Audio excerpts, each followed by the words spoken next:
ನಮಸ್ಕಾರ ಸ್ನೇಹಿತರೆ, ಕರ್ನಾಟಕ ಮ್ಯಾಟರ್ಸ್ಗೆ ಮತ್ತೊಮ್ಮೆ ಸ್ವಾಗತ. ಸ್ನೇಹಿತರೆ, ಕೆಲ ದಿನಗಳ ಹಿಂದೆ ನಾವು ಅಮೆರಿಕಾದ ಅಧ್ಯಕ್ಷ ಡೊನಾಲ್ಡ್ ಟ್ರಂಪ್ಗೆ ಮಂಜುಗಡ್ಡೆಯಿಂದ ತುಂಬಿರೋ ಗ್ರೀನ್ಲ್ಯಾಂಡ್ ಮೇಲೆ ಆಸೆ ಹುಟ್ಟಿರೋದನ್ನ ಹೇಳಿದ್ವಿ. ಆದ್ರೆ ವಿಪರ್ಯಾಸ ನೋಡಿ, ಗ್ರೀನ್ಲ್ಯಾಂಡ್ ಬೇಕು ಅಂತ ಹಠ ಹಿಡಿದಿದ್ದ ಅಮೆರಿಕ ಈಗ ಅಕ್ಷರಶಃ ಗ್ರೀನ್ಲ್ಯಾಂಡ್ ಥರಾನೇ ಬದಲಾಗ್ತಿದೆ. ಜಗತ್ತಿನ ಸೂಪರ್ ಪವರ್, ತನ್ನ ಸೈನ್ಯದಿಂದ ಇಡೀ ಜಗತ್ತನ್ನೇ ನಡುಗಿಸೋ ಅಮೆರಿಕ ಇವತ್ತು ಪ್ರಕೃತಿಯ ಮುಂದೆ ಮಂಡಿಯೂರಿದೆ. ಅಮೆರಿಕಾದ ಅರ್ಧದಷ್ಟು ಭಾಗ ಈಗ ಡೀಪ್ ಫ್ರೀಜರ್ನಲ್ಲಿದೆ. ಎಲ್ಲಿ ನೋಡಿದ್ರೂ ಮಂಜು ಮಂಜು, ಬರೀ ಮಂಜು. ಸೂಪರ್ ಮಾರ್ಕೆಟ್ಗಳಲ್ಲಿ ಹಾಲಿಲ್ಲ, ಬ್ರೆಡ್ ಇಲ್ಲ, ನೀರಿಲ್ಲ. ಬರೋಬ್ಬರಿ 10,000 ವಿಮಾನಗಳು ರದ್ದುಗೊಂಡಿದೆ. ಅಷ್ಟಕ್ಕೂ ಅಮೆರಿಕಾದಲ್ಲಿ ನಡೀತಾ ಇರೋದೇನು? ಗ್ಲೋಬಲ್ ವಾರ್ಮಿಂಗ್ ಬಗ್ಗೆ ಟ್ರಂಪ್ ಮಾಡಿರೋ ಆ ವಿಚಿತ್ರ ಟ್ವೀಟ್ ಏನು? ಈ ಭೀಕರ ಹಿಮಪಾತಕ್ಕೆ ಕಾರಣ ಏನು? ಬನ್ನಿ ಇವತ್ತಿನ ವಿಡಿಯೋದಲ್ಲಿ ಕಂಪ್ಲೀಟ್ ಡೀಟೇಲ್ಸ್ ನೋಡೋಣ. ಅದಕ್ಕೂ ಮೊದಲು ನೀವಿನ್ನೂ ನಮ್ಮ ಚಾನಲ್ಗೆ ಸಬ್ಸ್ಕ್ರೈಬ್ ಆಗಿಲ್ಲ ಅಂದ್ರೆ ಈಗಲೇ ಸಬ್ಸ್ಕ್ರೈಬ್ ಆಗಿ, ಬೆಲ್ ಐಕಾನ್ ಪ್ರೆಸ್ ಮಾಡಿ. ಸ್ನೇಹಿತರೆ, ಅಮೆರಿಕದಲ್ಲಿ ಈಗ ಎದ್ದಿರೋದು ಸಾಮಾನ್ಯ ಚಳಿಯಲ್ಲ. ಇದನ್ನ ಪೋಲಾರ್ ವೋರ್ಟೆಕ್ಸ್ ಅಥವಾ ಆರ್ಕ್ಟಿಕ್ ಬ್ಲಾಸ್ಟ್ ಅಂತ ಕರೀತಾರೆ. ಉತ್ತರ ಧ್ರುವದಿಂದ ಬೀಸ್ತಾ ಇರೋ ಈ ಕೊರೆಯುವ ಚಳಿ ಅಮೆರಿಕದ 160 ಮಿಲಿಯನ್ ಅಂದ್ರೆ ಸುಮಾರು 16 ಕೋಟಿ ಜನರ ನಿದ್ದೆ ಕೆಡಿಸಿದೆ. ಟೆಕ್ಸಾಸ್ನಿಂದ ಹಿಡಿದು ನ್ಯೂಯಾರ್ಕ್ ವರೆಗೂ ಜನ ಮನೆಯಿಂದ ಹೊರಬರೋಕೆ ಭಯ ಪಡ್ತಿದ್ದಾರೆ. ಯಾಕಂದ್ರೆ ಹೊರಗಡೆ ತಾಪಮಾನ ಎಷ್ಟಿದೆ ಗೊತ್ತಾ? -40 ಡಿಗ್ರಿಯಿಂದ -50 ಡಿಗ್ರಿ ಸೆಲ್ಸಿಯಸ್. ಹವಾಮಾನ ಇಲಾಖೆ ಎಚ್ಚರಿಕೆ ಪ್ರಕಾರ ನೀವು ಈ ಚಳಿಯಲ್ಲಿ ಕೇವಲ 10 ನಿಮಿಷ ಹೊರಗಡೆ ನಿಂತಿದ್ರೆ ಸಾಕು, ನಿಮ್ಮ ಚರ್ಮ ಫ್ರೀಸ್ ಆಗಿ ಫ್ರಾಸ್ಟ್ ಬೈಟ್ ಆಗೋ ಸಾಧ್ಯತೆ ಇದೆ.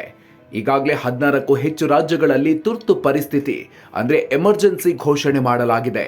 ವಿಮಾನಗಳು ರದ್ದು, ಸೂಪರ್ ಮಾರ್ಕೆಟ್ಗಳು ಖಾಲಿ ಖಾಲಿ. ಈ ಹಿಮಪಾತದಿಂದ ಅಮೆರಿಕದ ಸಂಚಾರ ವ್ಯವಸ್ಥೆ ಅಕ್ಷರಶಃ ಹಳಿ ತಪ್ಪಿದೆ. ವೀಕೆಂಡ್ನಲ್ಲಿ ಹಾರಾಟ ನಡೆಸಬೇಕಿದ್ದ ಬರೋಬ್ಬರಿ 10,000ಕ್ಕೂ ಹೆಚ್ಚು ವಿಮಾನಗಳು ರದ್ದಾಗಿವೆ. ಯುನೈಟೆಡ್, ಅಮೆರಿಕನ್ ಏರ್ಲೈನ್ಸ್, ಡೆಲ್ಟಾ ಹೀಗೆ ದೊಡ್ಡ ದೊಡ್ಡ ಕಂಪನಿಗಳು ಕೈ ಚೆಲ್ಲಿ ಕೂತಿವೆ. ನ್ಯೂ ಮೆಕ್ಸಿಕೋದಿಂದ ನ್ಯೂ ಇಂಗ್ಲೆಂಡ್ ವರೆಗೂ ಜನ ಪರದಾಡ್ತಿದ್ದಾರೆ. ಡಲ್ಲಾಸ್, ಅಟ್ಲಾಂಟಾ, ಶಾರ್ಲೆಟ್ ಏರ್ಪೋರ್ಟ್ಗಳಲ್ಲಿ ಪ್ರಯಾಣಿಕರು ಅತಂತ್ರರಾಗಿದ್ದಾರೆ. ಜನ ಏರ್ಪೋರ್ಟ್ಗಳಲ್ಲೇ ಮಲಗೋ ಪರಿಸ್ಥಿತಿ ಬಂದಿದೆ. ರಸ್ತೆಗಳ ಮೇಲೂ ಅಷ್ಟೇ ಮಂಜುಗಡ್ಡೆಯ ರಾಶಿ ಬಿದ್ದಿರೋದ್ರಿಂದ ವಾಹನ ಸಂಚರಿಸೋದು ಕೂಡ ಡೆಡ್ಲಿ ಆಗಿದೆ.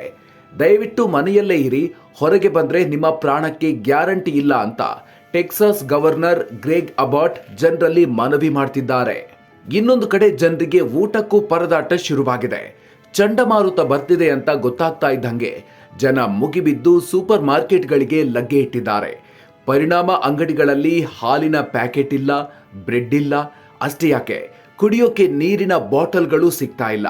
ರಾಕ್ ಸಾಲ್ಟ್ ಅಂದ್ರೆ ಹಿಮ ಕರಗಿಸೋ ಉಪ್ಪಿಗೂ ಈಗ ಎಲ್ಲಿಲ್ಲದ ಡಿಮ್ಯಾಂಡ್ ಕ್ರಿಯೇಟ್ ಆಗಿದೆ. ಸ್ನೇಹಿತರೆ, ಇಲ್ಲಿ ಇನ್ನೊಂದು ದೊಡ್ಡ ಭಯ ಅಂದ್ರೆ ಪವರ್ ಕಟ್.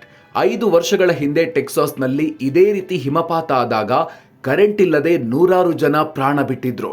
ಈಗ ಮತ್ತೆ ಅದೇ ಭಯ ಶುರುವಾಗಿದೆ. ಮರಗಳ ಮೇಲೆ ಐಸ್ ಕಟ್ಟಿ ಅದರ ಭಾರಕ್ಕೆ ಮರಗಳು ಬಿದ್ದು ಕರೆಂಟ್ ವೈರ್ಗಳು ತುಂಡಾಗ್ತಿವೆ. ಇದರಿಂದಾಗಿ ಲಕ್ಷಾಂತರ ಮನೆಗಳಿಗೆ ವಿದ್ಯುತ್ ಸಂಪರ್ಕ ಕಡಿತವಾಗೋ ಸಾಧ್ಯತೆ ಇದೆ. ನಮ್ಮ ಗ್ರಿಡ್ ಸೇಫ್ ಆಗಿದೆ ಅಂತ ಸರ್ಕಾರ ಹೇಳ್ತಾ ಇದ್ರು, ಜನ ಮಾತ್ರ ಜನರೇಟರ್ಗಳು, ಬ್ಲಾಂಕೆಟ್ಗಳನ್ನ ರೆಡಿ ಮಾಡಿ ಇಟ್ಕೊಳ್ತಿದ್ದಾರೆ. ನ್ಯೂಯಾರ್ಕ್ ಗವರ್ನರ್ ಕ್ಯಾಥಿ ಹೋಚುಲ್ ದಯವಿಟ್ಟು ಯಾರು ಹೊರಗೆ ಬರಬೇಡಿ, ಇದು ಪ್ರಾಣಕ್ಕೆ ಕುತ್ತು ತರೋ ಹವಾಮಾನ ಅಂತ ವಾರ್ನಿಂಗ್ ಕೊಟ್ಟಿದ್ದಾರೆ. ಇನ್ನು ನ್ಯೂಯಾರ್ಕ್ನ ನೂತನ ಮೇಯರ್ ಜೊಹ್ರಾನ್ ಮಮ್ದಾನಿ ಕೂಡ ಶಾಲೆಗಳಿಗೆ ರಜೆ ಘೋಷಣೆ ಮಾಡೋ ಬಗ್ಗೆ ಯೋಚನೆ ಮಾಡ್ತಿದ್ದಾರೆ. ದುರಂತ ಅಂದ್ರೆ ಈ ಚಳಿಯ ನಡುವೆಯೇ ಬ್ರಾಂಕ್ಸ್ನಲ್ಲಿ ಗ್ಯಾಸ್ ಸ್ಫೋಟಗೊಂಡು ಒಬ್ರು ಸಾವನ್ನಪ್ಪಿದ್ದಾರೆ ಮತ್ತು 150 ಕುಟುಂಬಗಳು ಈ ಕೊರೆಯುವ ಚಳಿಯಲ್ಲಿ ಮನೆ ಕಳ್ಕೊಂಡು ಬೀದಿಗೆ ಬಿದ್ದಿವೆ. ಇವರ ಪರಿಸ್ಥಿತಿ ದಯನೀಯವಾಗಿದೆ.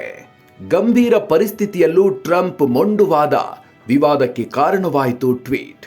ಇಷ್ಟೆಲ್ಲ ಅವಾಂತರ ನಡೀತಾ ಇದ್ರೆ ಅಮೆರಿಕದ ಅಧ್ಯಕ್ಷ ಡೊನಾಲ್ಡ್ ಟ್ರಂಪ್ ಅವರ ರಿಯಾಕ್ಷನ್ ಏನ್ ಗೊತ್ತಾ?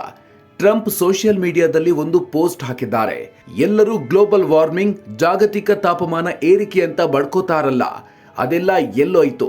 ಇಷ್ಟೊಂದು ಚಳಿ ಇದೆ ಅಂದ್ರೆ ಗ್ಲೋಬಲ್ ವಾರ್ಮಿಂಗ್ ಎಲ್ಲಿದೆ ಅಂತ ವ್ಯಂಗ್ಯವಾಗಿ ಪ್ರಶ್ನೆ ಮಾಡಿದ್ದಾರೆ.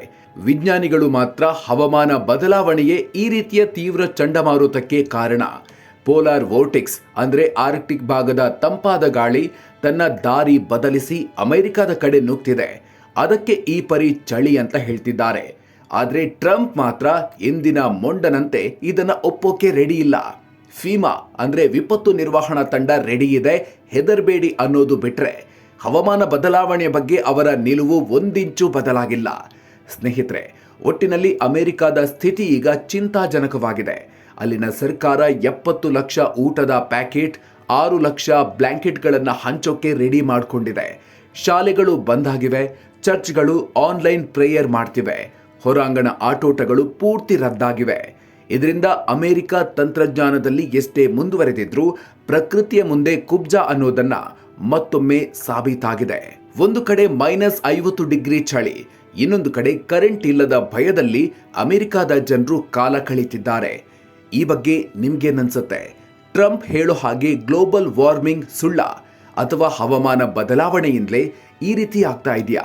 ನಿಮ್ಮ ಅಭಿಪ್ರಾಯವನ್ನ ಕಾಮೆಂಟ್ ಮಾಡಿ ತಿಳಿಸಿ.